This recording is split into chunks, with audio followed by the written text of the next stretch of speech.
It is a horrifying tragedy, of course, in an unimaginably violent nation, in a nation where this sort of thing happens all too frequently. If you rob it of the identity markers, death and destruction is incredibly commonplace, a lot more frequent in this country than any other nation. FBI officially identifies Shamsuddin Jabbar, a U.S. citizen from Texas, as the driver of the New Orleans ramming attack. I believe that the dude was also some stuff that I saw was that he was like an army guy, which interestingly enough, John Kennedy spoke at the press conference update. You are not ready for the insanity. Oh boy. We're bringing in New Year's. We're bringing in 2025 with a really horrifying those events. I would. In a really horrifying way. Ex-veteran turned real estate agent. Yeah. There's people have like gathered. Investigative reporters have gathered their LinkedIn. Here's Jacqueline's tweet from The Intercept and The Guardian. Shamsuddin Jabbar's LinkedIn profile was deleted, but here is ghost remnants. I guess let me just start off with giving you details about what took place in New Orleans yesterday, or I mean last night, sorry, or I guess this morning technically. At least 10 are killed in New Orleans after a driver intentionally rammed into a crowd on Bourbon Street. Okay, so that is what happened. I believe 35 are injured as of now when a driver rammed a pickup truck into a crowd during a New Year's celebration on Bourbon Street in New Orleans early on Wednesday morning. The FBI is investigating it as an act of terrorism. The FBI has identified the suspect as a 42-year-old Texas man and Army veteran. Law enforcement sources say the suspect, who was killed in a firefight with officers, had an ISIS flag at the time of the attack. The FBI said it is investigating the potential associations with terrorist organizations. The FBI said it doesn't think the driver was solely responsible. Weapons as well as potentially improvised explosive devices, otherwise known as IEDs, were found on the vehicle. Officials have located IEDs in the area. The attack in the popular French Quarter happened less than a mile from where the Sugar Bowl was to be hosted Wednesday.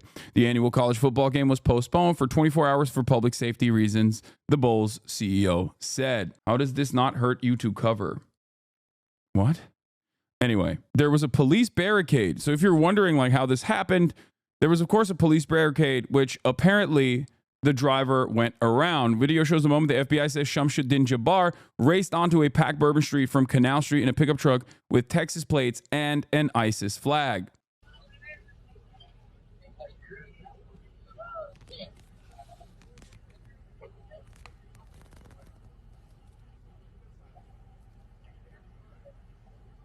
There's video being reviewed by FBI of 3 men and 1 woman placing bombs around the area. It's a tragedy. Yes, it is a tragedy. This is what I do. I cover I'm a news political commentator. Okay.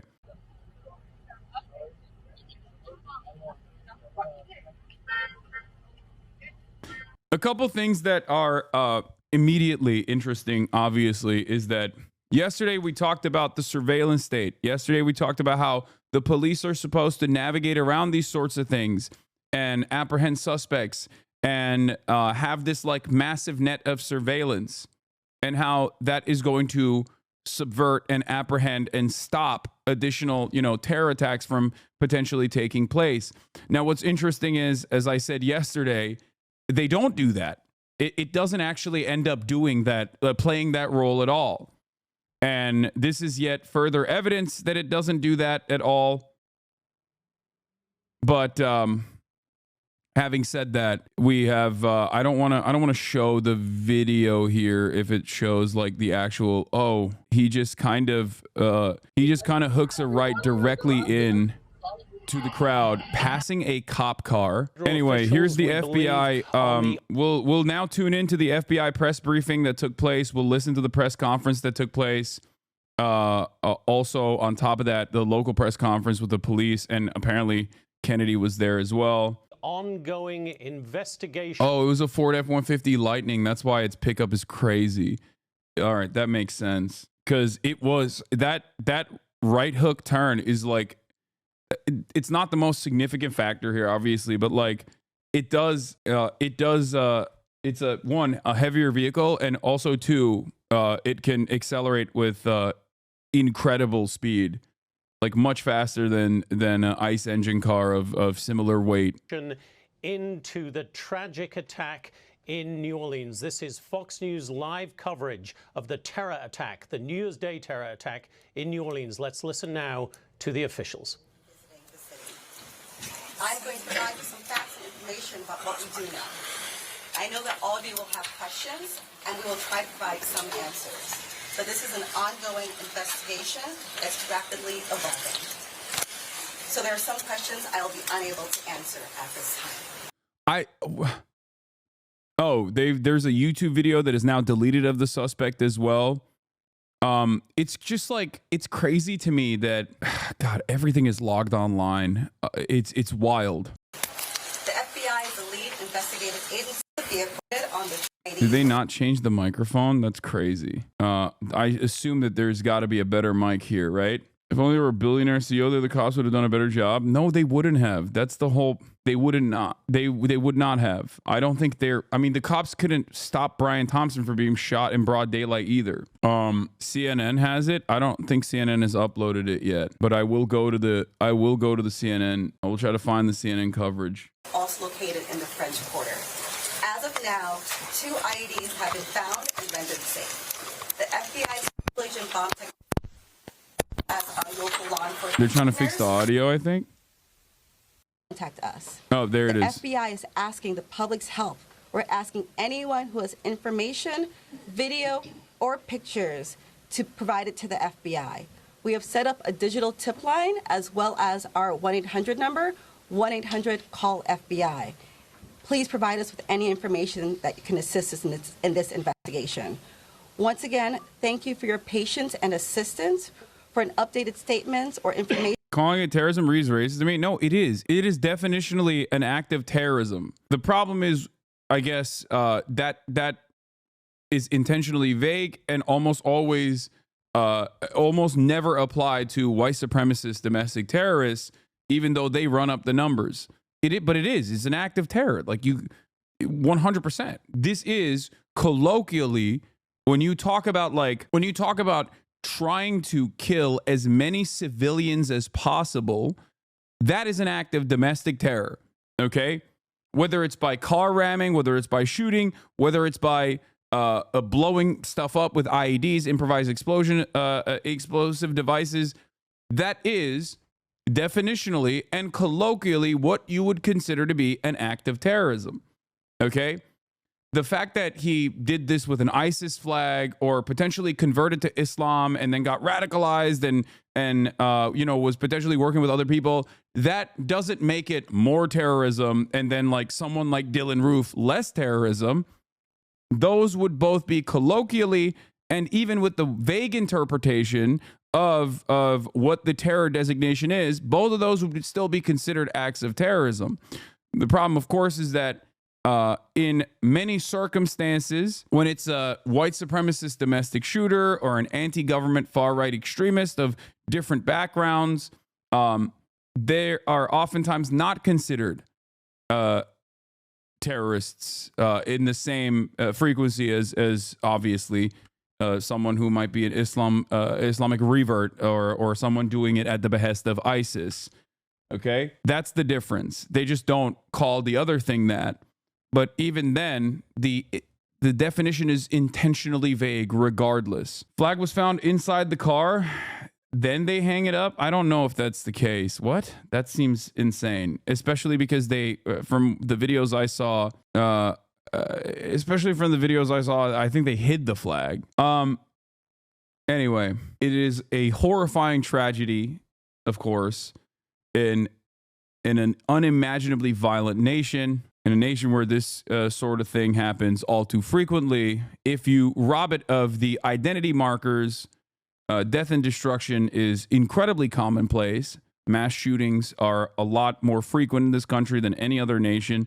And yet, this on top of, this will most likely get a lot more understandable coverage considering the timing and also the potential implications given who did this act of violence. The usual actors that want to turn every tragedy into another talking point for their pet issues, seemingly considered this to be an undocumented migrant.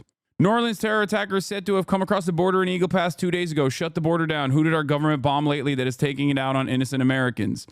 Apparently, the New Orleans car ramming attacker was also a U.S. citizen born and raised in Texas. Also, crime rates are not anywhere close to where they've been in the past, but neither Trump nor Sheep will let facts get in the way of their hateful narrative. Here's the Trump statement. When I said that criminals coming in are far worse than the criminals we have in our country, the statement was constantly refuted by Democrats and the fake news media, but it turned out to be true. Because they are more, like the right wing is broadly more focused on undocumented migrant crime and consistently trying to portray that as the overarching narrative so they can tie it back to their white nativist immigration strategies.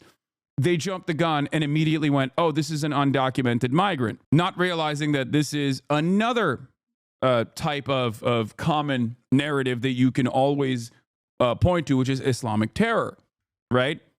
So they kind of blew their load a little bit too early, it seems. Apparently, Fox News also tried to hit the human smuggling angle here. About the particular truck that was used in this, we know. What? That was used in this. We know that it was a rental. We know that it was brought from Texas and it was spotted in Eagle Pass, Texas, back on November 19th. But we understand that the truck does have a history of plate readers. It never actually passed through from Mexico into Eagle Pass. However, the license plate on this truck. I heard he's aligned with ISIS. Damn, Twitter needs to be banned. No, the FBI has said that he is aligned with ISIS. It's not simply a Twitter narrative. Like, people aren't just making that up. Has a history of plate readers at the border in patterns, and I'm quoting, that may be suspicious for human smuggling. When this story first broke, a lot of people wanted to know the identity of the suspect.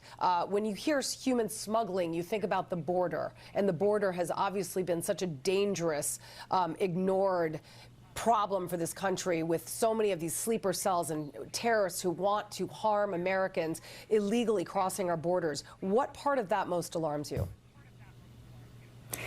Well, you know, I've been alarmed by terrorists and criminals crossing our border for some time. In fact, one of the lawsuits that I filed against the Biden administration addressed the fact that the administration was not removing violent criminals who had been convicted and served their time and were subject to removal under federal law. So, and we know that there are a number of other people who've been allowed across our border without any real checking, and that we've got known terrorists among us. This is part of the same pattern. It is very concerning, and I think that we've got a lot of sorting out to do when the new administration takes over. Crazy theory, I know, but isn't it weird that all this lines up with the border stuff to help Trump justify his weird soft invasion plans for Mexico? I mean, it's not. That's not crazy. The crazy thing is they jumped the gun to very clearly treat this as though it was an undocumented migrant, or at least like heavily leaning on the side that like this is an undocumented migrant related attack, because that is that is what they are trying to, look, the government has certain enemies, okay, that they like to point to. The right specifically, and sometimes even Democrats, like to point to a common villain. If you have a common villain that everyone needs to be afraid of, you can justify a lot of crazy invasions of privacy. You can justify a lot of military action. You manufacture consent surrounding this common villain with stereotypes in media.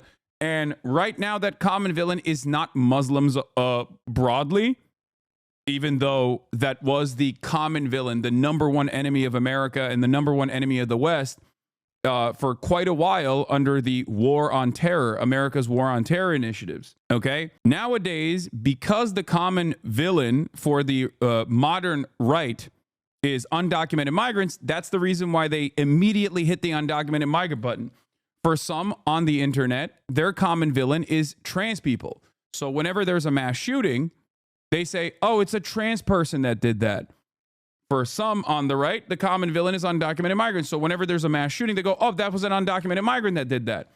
The statistical probability does not matter in this situation. It does not matter. It doesn't factor into the equation at all, even though the most common acts of domestic terror are conducted by oftentimes straight white men. Doesn't matter, by the way. I'm not saying that to be like, this is somehow this is somehow important to factor in.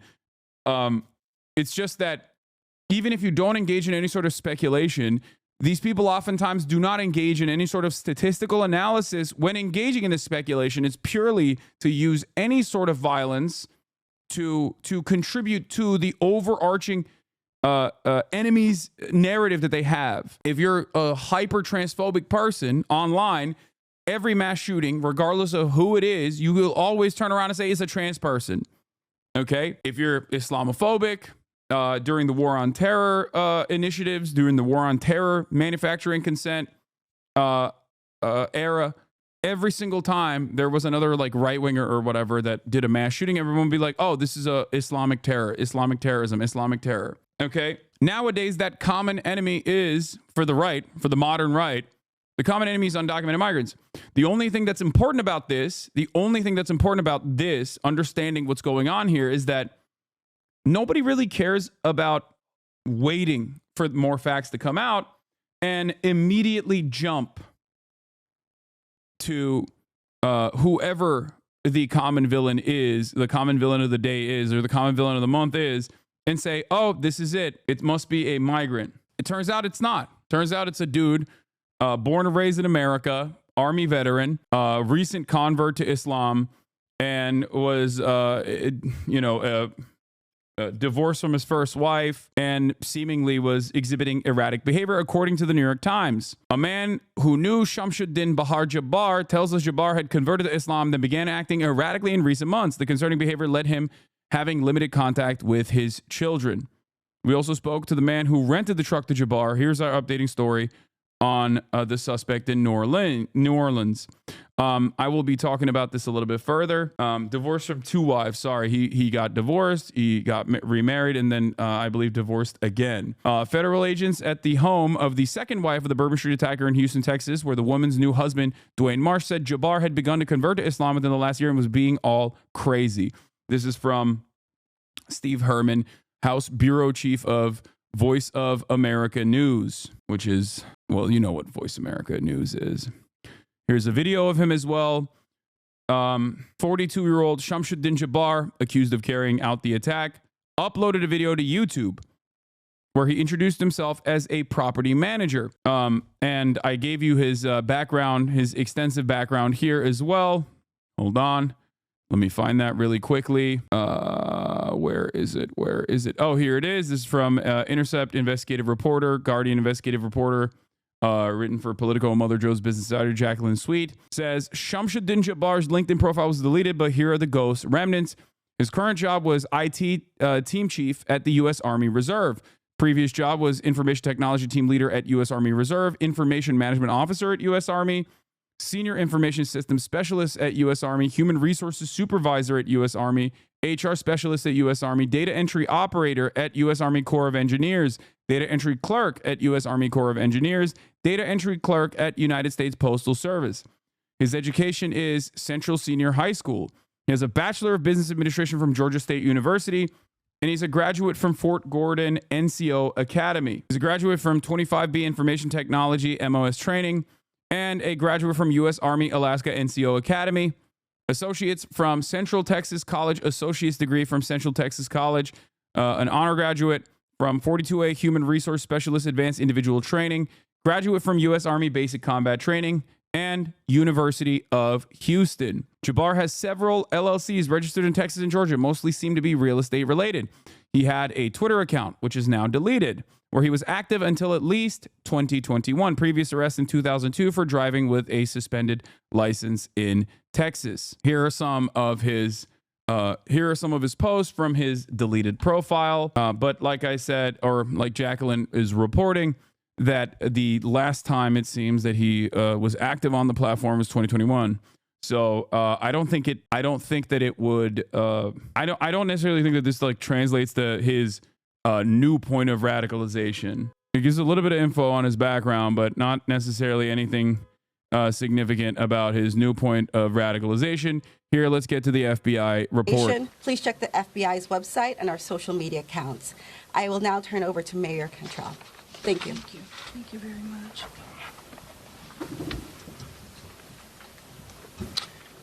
Thank you, Agent Duncan, for your leadership and the full support of the FBI.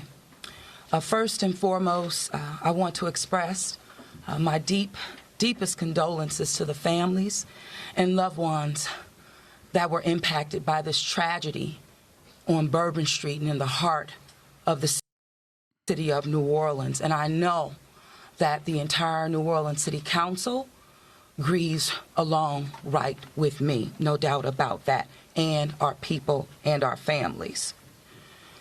My priority will continue to be to ensure that victims that remain on Bourbon Street now will be serviced and removed as soon as possible. But What? This tragedy in the city of New Orleans. The mission now is to facilitate, support. It's giving PTSD. Look, man, we need to see more on his background before making before speculating. It can be a number of different things. It can be a point of radicalization that a point of radicalization post like PTSD post multiple divorces. It can be, I don't know. I mean, the ISIS is fairly closely aligned and affiliated with the American State Department, so that in and of itself is giving cause to speculation as well. It was non-combat; it doesn't matter. You can still get PTSD from even basic training, but that's not exactly the. I mean that is, like I'm saying, it's one thing that. One of many different factors at play here. And coordinate safety procedures to keep our residents and our visitors safe. Can we please think about the poor Muslims that will suffer Islamophobia across the West? This person right here, Anglo Pigeon, is 100% saying this as bait. Okay? They're saying this as bait so that they can turn around and clip the reactions to what he's saying, to turn around and post it on Twitter to be like, oh, see, Hasan only cares about Muslims and the safety of Muslims, even though this is a damning indication that all Muslims are dangerous. Okay? That's what it is. And in an effort to be as charitable as possible, I'm going to ban this person. Yeah, inbred, you inbred mosey scum. There it is.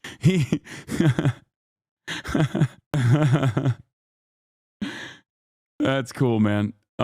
He just knew that his time was coming, his ban was coming, and he just couldn't. Okay, let me explain something very quickly. An act of unimaginable violence from one group, a person from a background that is not white. If you see that and say, well, this is how all members of said group are like, okay, that's just racism, okay? That's it. That's all it is. The notion that one person's acts of violence is a damning indication for the entire race, ethnic background, or religion is insane. And it's the same as, for example, assuming that all Jewish people love what Israel is doing and across the board are on board with it and want to eviscerate Palestinian children. Okay? That's it. That's anti-Semitic, and it is bigoted thinking. It's stupid thinking. You understand? That's not how this works. Criticize Israel is not anti-Semitism, in my honest opinion. I am the number one critique of Israel, the number one criticizer of Israel, and am routinely falsely smeared as an anti-Semite for that reason. Of course, criticizing Israel is not anti-Semitism, but the assumption that all Jews love Israel and or any sort of conflation between Zionism and Judaism is anti-Semitic, no matter who is doing that conflation. It can be a Christian supporter of Israel, it can be a Jewish supporter of Israel, or it can be a Christian or Jewish not supporter of Israel. It does not matter. It can be Candace Owens making that conflation. It's still anti-Semitic. It could be Jake Tapper making that conflation or Joe Brandon making that conflation, and it's still serves an anti-Semitic purpose. In comparison to the Christmas market act of terror in Germany, in Magdeburg, that dude's social media footprint was insane. That dude's social media footprint was the ramblings of a psychotic madman who was ultra racist, ultra Islamophobic, AFD aligned. He was making the rounds on many other far right websites online. This person, so far, his profile online, what we can recover of his profile online, does not showcase a footprint that is consistent with what you normally see from people like this. Safe. I've gone to the hospital along with Chief Kirkpatrick to visit our police officers, and considering their injuries, they're doing well. As I mentioned, this investigation is ongoing, and the FBI knew from me, Pamela Brown and CNN. Investigators have reviewed video showing 3 men and a woman who may have been involved in placing suspected improvised explosive devices in the French Quarter of New Orleans. Law enforcement sources tell CNN. Investigators have also found writings that the FBI believes support investigators' view that this was inspired by ISIS with the suspect. Oh, God, I can't even use these websites without ad blockers now. Jesus Christ. Okay.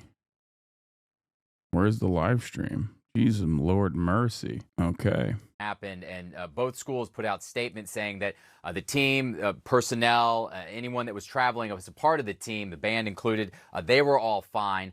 But Georgia also did put out a statement saying that unfortunately one of their students was critically injured in the incident, Phil. So our thoughts and prayers definitely go out to that student as well as anyone that was affected in the attack. Absolutely. Andy Scholes, thanks so much. Our next guest is someone who knows New Orleans quite well. I want to bring in Louisiana State Senator Royce Duplessis. Mr. Senator, you grew up in New Orleans. You were raised in New Orleans. What was it like to receive the phone call, to hear the news about this attack this morning? Thank you, Phil. Well, waking up this morning, like most people, most normal people who they wake up on New Year's Day, you're looking forward to a new day, a new opportunity, and you're just grateful for all the blessings in your life. So to receive this type of devastating news at the time when I opened my eyes this morning was something that I just really couldn't believe. It was truly unthinkable. And my immediate thoughts went to the victims, trying to figure out how many people actually did die. We know at least 10 people have perished and over 25 have been injured. But to the point about having grown up in a city like New Orleans, major events is nothing new to us. Large crowd gatherings is part of our identity. And for something like this to happen, it certainly never happened in my lifetime. No terrorist event like this has happened. So it's been shocking to our core. But we are going to stand firm. We reject any type of terrorist acts. We will not be intimidated. And this will not define the city of New Orleans. Yeah, the strength of the community, and anybody who's been down there understands kind of the love the community has for visitors. It pairs with the fact that the community is so good at handling things like this. 10, 20, 30, 40, 50,000 people coming in. That's a regular day that ends in Y down in New Orleans. I think the question with the delay of the game is concerns related to the fact that FBI officials, law enforcement officials saying the suspect may not have acted alone. What more do you know about that? Wasn't the RV explosion? Yes, Where was that? It was in the South. It was in like near an AT&T facility, but it was also around New Year's, wasn't it? A couple of years prior. Do you guys remember what I'm talking about? I think it was in Nashville, right? Yeah. It was in Nashville. And wasn't it also around New Year's or was it Christmas? But we cannot replace lives, and we've lost lives, and there's still more assessment to be done. And part of that assessment, a major part of that assessment, is to identify who these other actors are and swiftly apprehend them and thoroughly complete this investigation. Because in addition to giving the families the solace that they're going to need through this devastating loss, we're going to have to give residents and visitors a sense of comfort and a sense of safety that we investigated 2020 and solve this. And I believe and have full faith that all parties are acting in coordination at all levels to get to the bottom of this. Well, our hearts and prayers certainly go out to you, to the community on the whole. Louisiana State Senator Royce Duplessis, thanks so much. Thank you. A live look in New Orleans right now. That's Bourbon Street. It's crazy, man.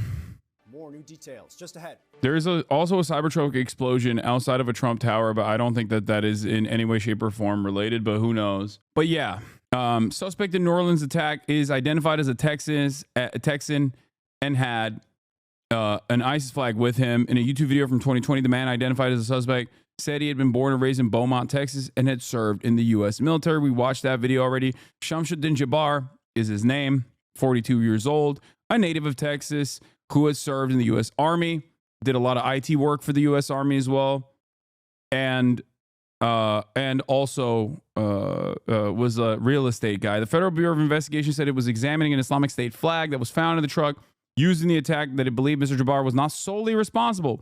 Several improvised explosive devices were found and disposed of, officials said. This happened right on New Year's, just before the Sugar Bowl game. We still both have Mardi Gras in the Super Bowl that our city of New Orleans is hosting in the coming months. We're shaken. Senator Kennedy demands answers for the New Orleans truck attack. Louisiana Senator Kennedy also made an appearance. Let's take a look at what he had to say. I wish I understood better why bad things happen to good people.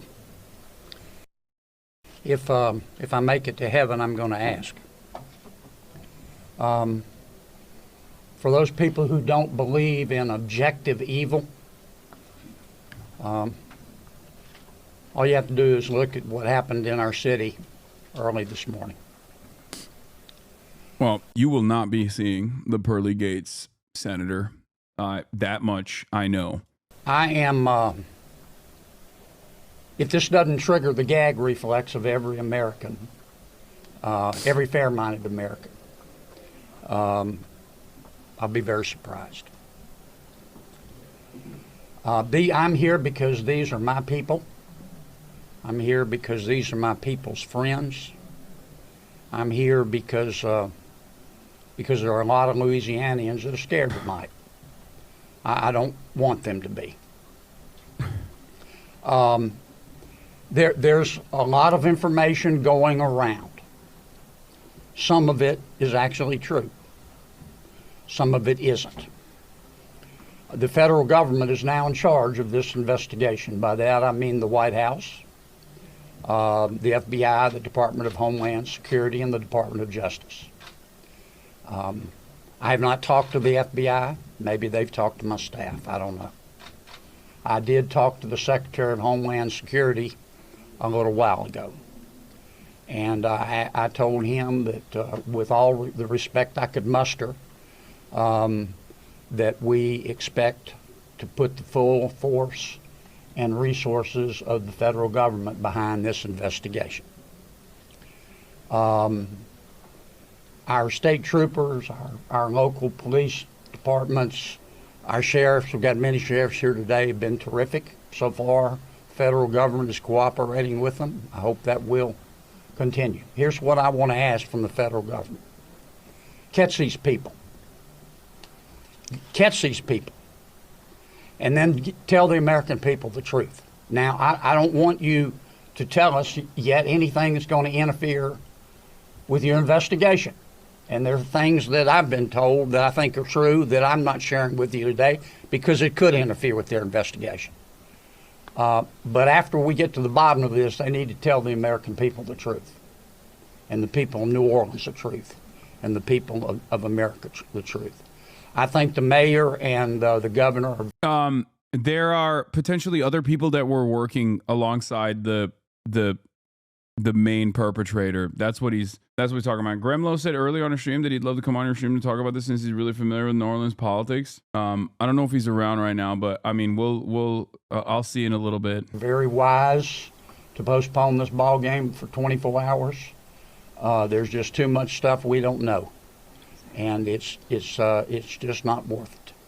But is he insinuating that it was CIA? I doubt that Senator Kennedy would insinuate that this is a CIA thing, because the perpetrator is a Islamic convert who potentially got radicalized and had sympathies for ISIS. I think he's insinuating that this was the result of illegal migration.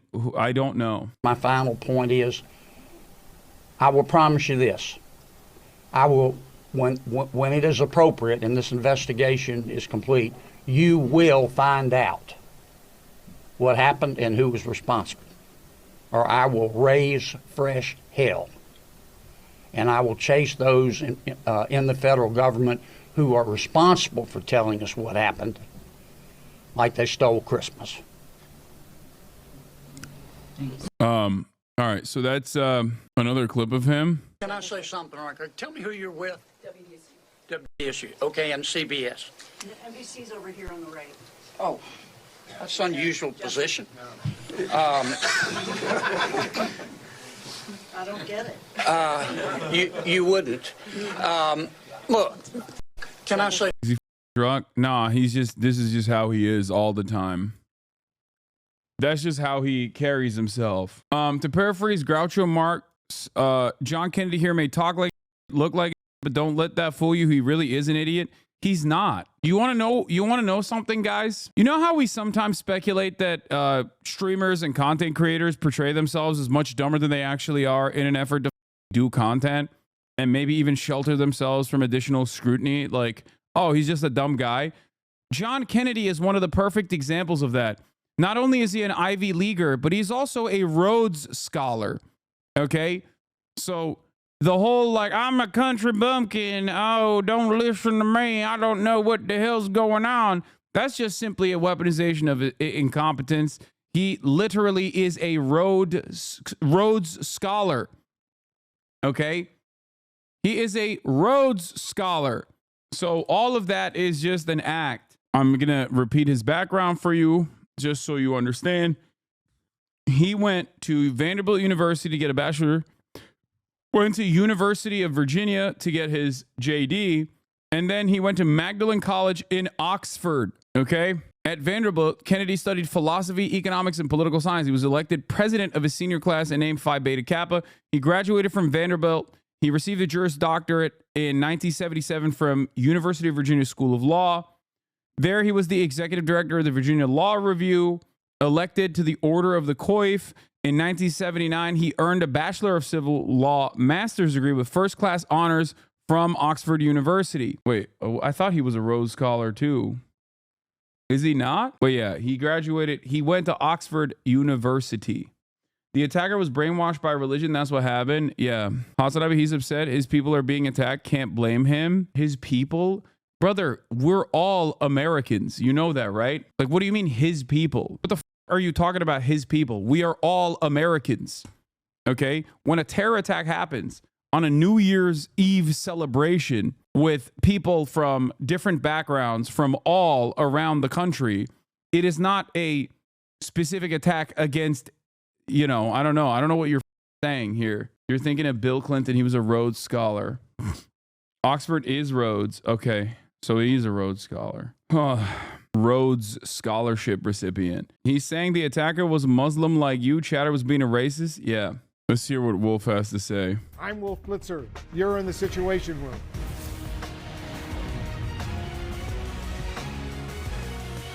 This is something that happened 5 years ago. What does it matter now? What, the 2020 bombing? I only brought it up because the timing of that was also suspect, and we didn't fully understand what happened in that situation either. People and injured dozens of others. We're also learning more about the driver of the truck and his background. CNN's Kyung La is standing by with new reporting, new information just coming in. But first, let's go to CNN's Omar Jimenez, who's on the scene for us in New Orleans. Omar, first of all, give us the latest on the investigation and the video now being reviewed by authorities. Yeah, Wolf. So for starters, the FBI, we knew the FBI did not believe that this driver was solely responsible for what happened, to use their words. And we also knew from them that they found an ISIS flag in the vehicle along with a potential IED. This is so weird, dude. Why do people do this? Close up of the officer's weapon in New Orleans. What is that pink stuff?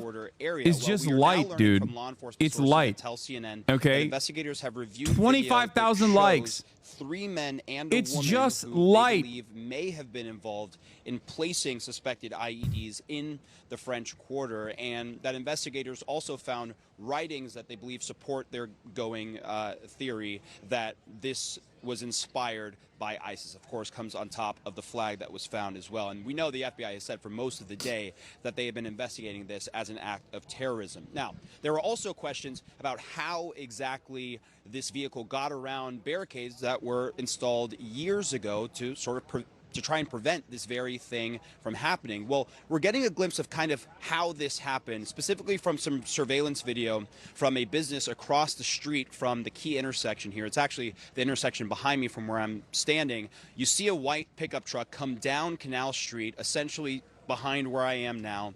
And then a police officer, what appears to be, is sort of blocking Bourbon Street. But what you do see is that white pickup truck goes around that police officer and then goes into. No, the driver didn't get away. He got out with a gun and then got shot and killed in the gun battle that took place afterwards. I think 2 cops were injured as well, right, in the process. But that this person went around these vehicles onto the sidewalk and was able to evade some of those barriers. Now, there were a lot of extra people in town for a big college football game between Notre Dame and the University of Georgia. We also know from a shop owner that the crowds were still packed on the streets at around 3 a.m. when this attack actually unfolded. Why are you reporting if you know none of the details? We know that football game. Are you talking to me or are you talking to CNN? Because I'm not reporting on anything. I'm not there. CNN is reporting on the details that we do know of that is confirmed. So awful and so sad indeed. Omar, I want you to stand by. I want to bring in our senior investigative correspondent, Kyung La, right now. Kyung, what more are... Why is this declared terrorism? Dude, if this was a white dude, okay, who drove a pickup truck into this crowded Bourbon Street New Year's celebration, okay, New Year's Eve celebration, it would still be an act of terrorism. Terrorism as a definition is intentionally vague and oftentimes politically applied towards enemies of the American state. Having said that, however, it like in the most basic definition of terrorism, trying to kill as many civilians as possible in an effort to, I don't know, create like a race war would still fit that same would still fit that same definition. Objectively, this is, there's nothing weird about considering this an act of terror. Titled Leadership. Now, authorities do confirm that he served in the U.S. Army. We do have a picture of him from that photo that was posted on Facebook from the U.S. Army. This is a picture of him in 2013. It's a Facebook post from the U.S. Army again, and he's identified in this photo as an Army Staff Sergeant working as an information technology team chief for the 82nd Airborne Division's 1st Brigade Combat Team, and that was back then in 2013. He also posted an online resume where he describes how he graduated from Central Texas College in 2010 and he received a bachelor's degree from Georgia State University in 2017. Georgia State does confirm that he did attend there and did graduate. And Texas records also show that he had a real estate license from 2019 and it expired in 2023. And then the last thing, Wolf, that we found really interesting, because it sort of lays the financial picture of his life currently, is that he was in a divorce with his first wife, and that in 2012, she had sued him for child support. But in 2022, he had submitted an email talking about how he was struggling financially. He wrote that he had fallen behind in house payments, that he feared that he was nearing foreclosure, that he was behind more than $27,000 in payments. He also wrote that the business that he had talked about in the YouTube video, that it had also not made money. He'd lost $28,000 and he was $16,000 in credit card debt, Wolf. Lots of new information. Kyung La, thank you. Omar Jimenez, thanks to you as well. I want to break all of this down with our law enforcement experts. Andrew McCabe, let me start with you. What are the next steps right now for the FBI, and you're a former deputy director of the FBI, as they try to determine who the individuals placing these improvised explosive devices in the area are? Absolutely, Wolf. That is priority one for the FBI right now, to identify and locate those individuals who they have captured in the surveillance video, placing the IED devices, at least two of which have been rendered safe, and therefore are probably providing the Bureau with some evidence that they can use to compare to the device and the other evidence that's been recovered from the truck. And so they may have a solid forensic connection between the IEDs, which would only confirm their suspicion that those 3 men and 1 woman are related to or working in concert with the driver of the truck. So that's the biggest potential threat the Bureau is probably focused on right now. And they are doing all the things that we have seen in these sorts of situations in the past. They are scouring video coverage to try to locate those folks and track their movements last night as they led up to the moment of placing the IEDs. They're trying to locate places to search. They're trying to locate individuals who might know something about those folks. So it's a lot of activity going on focused in that direction. Critically important information they got to find out. Mary Ellen O'Toole, you're a former senior FBI profiler. What could these IEDs tell you about the perpetrator's intention? Does that suggest to you that a larger attack was indeed planned? Certainly, and thank you for having me on. The IEDs will be very There's a lot that make up a very normal narrative, and then there are some aspects of this that I consider to be a little like weird. How the f does a guy like divorced dad, Army veteran, all this stuff, right? Divorced dad, Army veteran, under debt, that makes up a very common thread for a point of radicalization for a lot of people. The ISIS, on the other hand, is weird. Like converting to Islam and then becoming like a supporter. That stuff, I mean, it could have happened after his point of radicalization due to his financial circumstances or whatever. But like, I don't know. I mean, it seems wild. It seems like a thread from I don't know, what people oftentimes point to in Europe, even if there's no evidence for it whatsoever. Designed and constructed so that they would actually be weapons of lethality as well. So that goes to the intent. Especially considering his like extensive background in the military. Charles Ramsey is with us as well, the former Washington, D.C. police chief, former police commissioner in Philadelphia. Chief Ramsey, what are the challenges for law enforcement right now? What are you implying by that? I don't know. I'm saying that while conducting this investigation. Well, first of all, we all know the French. I think. Look, I don't look at situations like this and immediately go, "Ooh, there's a grand conspiracy here." Okay. Usually, what you see is what you get. Having said that, however, I would say that it could very well be the entry point into his radicalization was initially his material conditions that then caused him to go nutso mode and then get radicalized, convert to Islam, and then get radicalized online. The very fact that he had people working with him potentially is also strange. A lot of the lone wolf incidents like this are lone wolf incidents. You know what I mean? It's just like one person that will engage in the ramming attack. But the fact that there's IEDs involved in this and potentially other people also involved in this as well, that like the police are looking around the entire area for additional improvised explosive devices. It's much more sophisticated and more coordinated than the average like point of radicalization. Like guy who's radicalized who just like goes into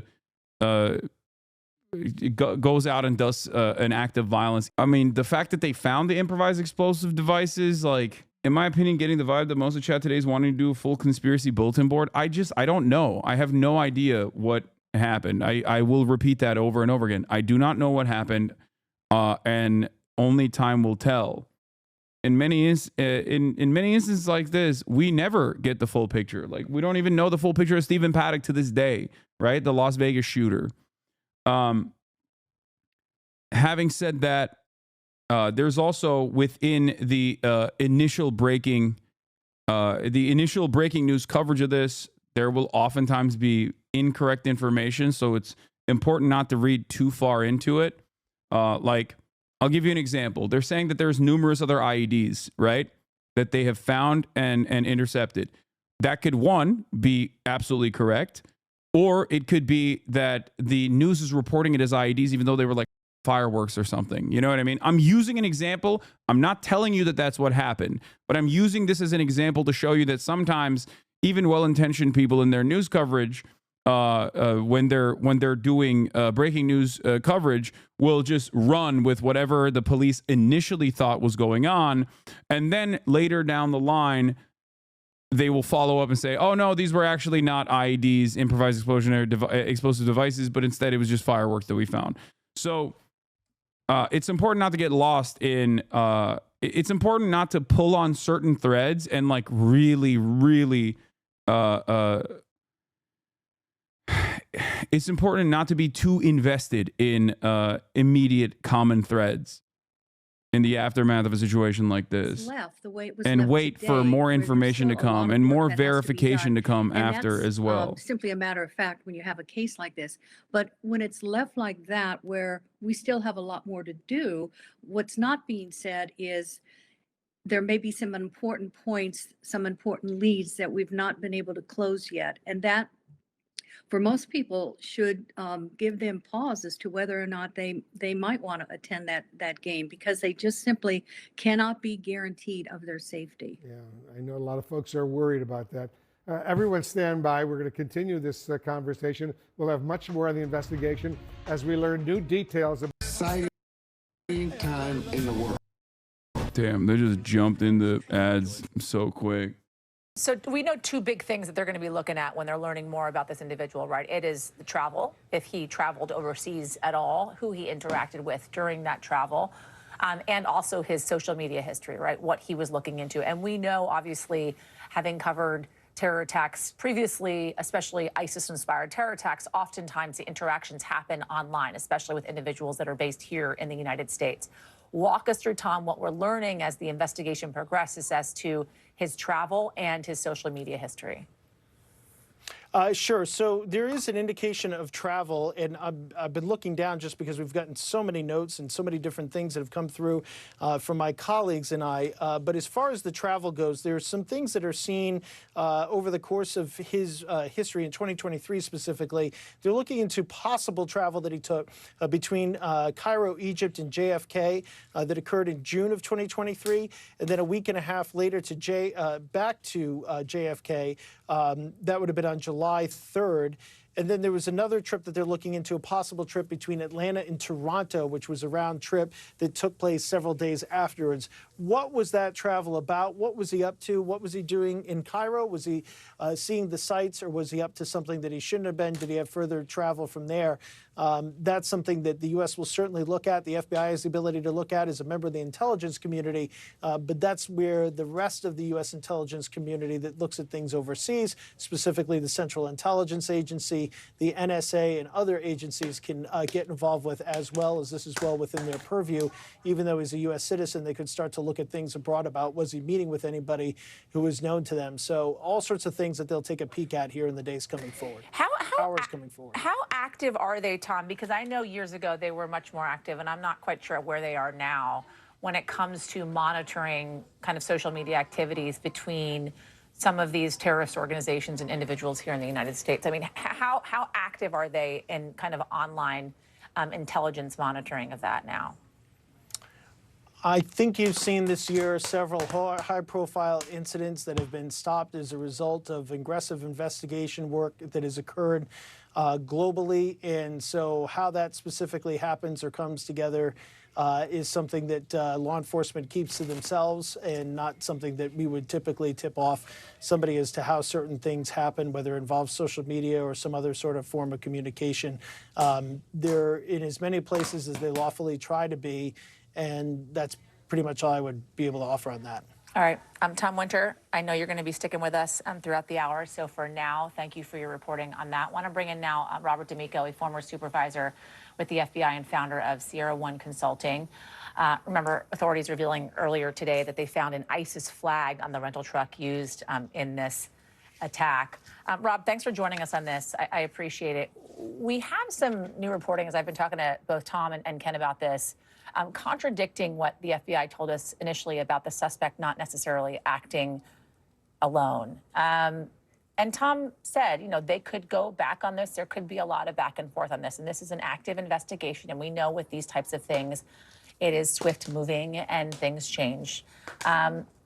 Where do you expect to land, and how do you expect them to drill down on this?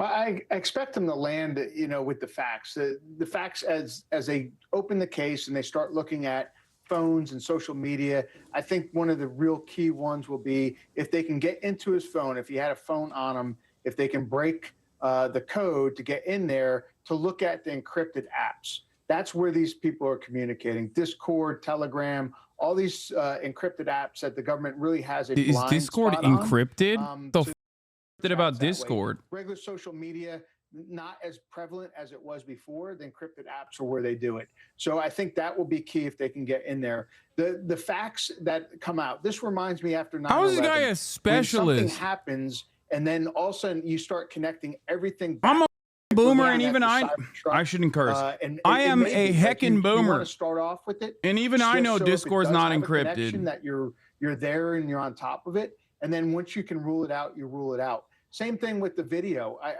I surmise that somehow they had seen this person, the deceased subject, with somebody or something that maybe tied it to him. So it turns out where a couple IEDs that were planted might have been by the dead subject were picked up with someone else there. They had to track them down to figure out that they weren't connected to this. It's really tough what you put out in a press conference, and maybe this person just wasn't, as in tune with. If you put something out like that, it really ramps things up. That you really have to monitor. You have to figure out what you're going to put out. Does it help the case or does it hurt it? So if they had a video like the Boston bombing, where they started putting it out, showing the subjects doing it, really helped the case out. That you have to weigh that back and forth. I got to ask you, though, considering the fact that you are former FBI, you had this FBI special investigator at this press conference essentially saying they believe that, in fact, the suspect was not acting alone when our reporting is indicating otherwise. Do you feel as if that was a bit of a jump for that FBI investigator, or is it are they trying to be as cautious as possible, making sure everybody is CNN update. Clarification from law enforcement officials. What are you learning? You want to be cautious. Yeah, Because well, of for one of the events things that are going on today. we have been focused on is the FBI certainly was looking at this surveillance video that at the time at least appeared to show that there were other people who may have been involved in placing devices in the French Quarter. Now we know that law enforcement now has determined that those people had nothing to do with this incident. At this point, it appears that those people seen on surveillance video did not have anything to do with placing devices in the French Quarter, that this suspect was solely responsible, certainly for the attack, at least as we know it at this point. Now, we should make clear that the FBI is still looking at possible associates. They're trying to see whether there's anybody who may have been involved in helping to create the devices, the IEDs, whether those people, anybody who might have been involved in helping to plan the attack. But at this point, at least for on the part of the surveillance video, they now believe this is what look. It's not. I'm not even going to say the police are like, this is just how it is. OK, this is just how it is, especially with like information spreading super fast online in real time news coverage. You were saying you didn't know law. No, I also specifically stated even verified information that comes out initially might be wrong. So don't actually get hyper invested and develop an idea of what you think happened. I know there's no donut. I took it off. Don't immediately jump to conclusions and tug on certain strings to craft like convenient narratives because of even verified information that comes out initially. I said even verified information could be wrong, and don't jump to conclusions. That those people had absolutely nothing to do with this actual attack that happened this morning, Wolf. All right, important information indeed. Thanks very much, Evan, for that. Have you gone over your predictions yet? No, I don't have. He literally said this, chat, trying to get your gotcha moment. I know. It's ironic because I just said it too. I said it like right before this information came out.